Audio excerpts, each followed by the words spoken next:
Macmillan Audio presents The Bells of Old Tokyo by Sherman. Narrated for you by Palance. Tokyo is one vast timepiece. Its little alleys and great avenues, its forgotten canals and temples, make up the face of a great watch. Its months and weeks and hours, minutes and seconds, are beat out in the traffic bearing into the capital from the northern rice paddies, from Fukushima's ruined power plant. They are meted out in the buildings that are torn down and the ones that rise, in land reclaimed from the sea. Time is counted out in incense sticks, in LEDs, and in atomic lattice clocks. It is measured in the lives of the people within the Japan Rail Yamanote line that circles the city's old heart, and in the Kanto plain that overflows beyond that rough oval.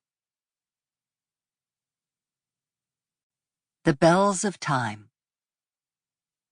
The 5 o'clock chime sounded, its notes drifting across Shiba Park. Every night all over the city, Tokyo's loudspeakers broadcast what's called the Bozai Wireless at 5 p.m. sharp. It's a xylophone lullaby that tests the city's emergency broadcast system. Across Japan, the tunes vary, but Tokyo stations usually play the song Yuyake Koyake. The words are, "With sunset the day darkens. On the mountain the bell of time sounds. Hand in hand shall we go home along with the crows? Once the children are back, a great full moon shines. In the dreams of the birds, a sky of sparkling stars."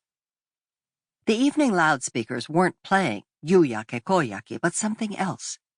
I didn't recognize the song and was wondering what it was, when twining through the recorded broadcast, I heard another sound, the bell from Zojoji, the ancient temple near Tokyo Tower. The single toll rang out almost like a chord, one high note deepening out into a low one.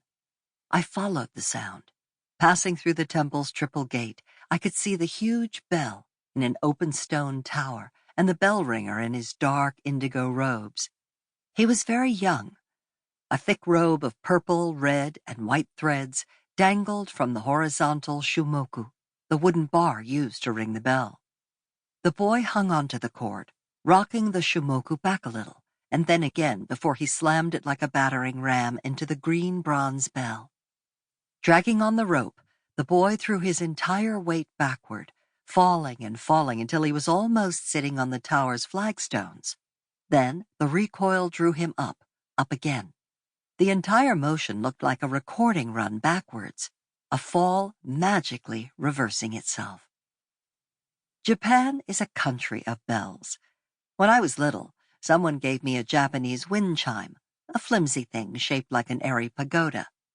The 5 eaves of the 3-tiered roofs each jangled with little bells, and 5 pendant hollow cylinders that rang when they struck each other. Fishing twine held the toy together.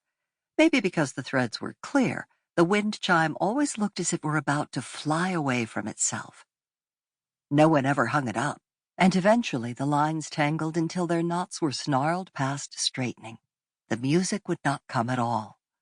But the chime was my first East, the shine of metal, shimmering notes, night winds.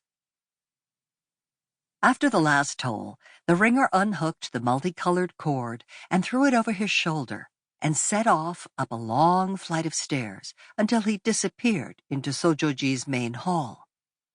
A small metal plaque on the tower read, "Shiba Giridoshi," one of Edo's bells of time. Before Tokyo was Tokyo, it was called Edo. From the early 17th century, Edo was the de facto political center of Japan, though Kyoto remained the country's capital until 1868, as it had been since the year 794. At first, only 3 bells sounded the hours, one in Nihonbashi, inside the prison at the city's heart, another near the northeastern temple to the goddess of mercy, and the third in Ueno, near the city's northern demon gate. As Edo grew, by 1720 more than 1 million people lived in the city. The Tokugawa shoguns licensed more time Sample complete. Ready to continue?